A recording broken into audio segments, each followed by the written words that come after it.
ভোর রাতে যখন সাহারি খেতে উঠবেন, আপনি তো সাহারি খেতে উঠেন, আপনি জানেন ওই সময়টার দাম কত?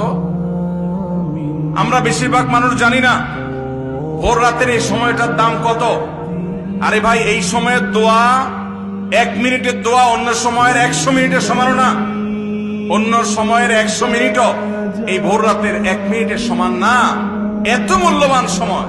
সাহারি খেতে উঠছেন, সাহারি খান, ভালো কথা, কিন্তু সাহারি খাওয়ার আগে পরে 10টা মিনিট জায়নামাজে মুসল্লাতে দাঁড়ান, একটু 2 রাকাত নামাজ পড়েন।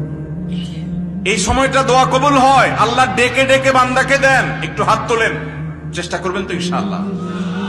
আপনার বাসার এক কোনায় চলে যাবেন, একটু আলো আধারিতে চলে যাবেন, সেখানে গিয়ে বসে আল্লাহর কাছে একটু কথা বলবেন।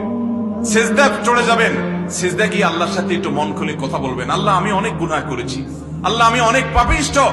শুনেছি আপনার রাসূল জানিয়েছেন যে এই মাসে নাকি আপনি অনেক পাপিষ্ঠকে মাফ করে দিবেন।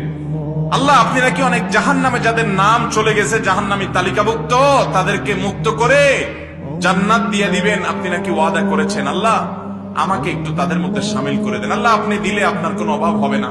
আল্লাহর সাথে একটু কথা বলা, মুনাজাত করা ভোর রাতে করার চেষ্টা করবো তো ইনশাআল্লাহ।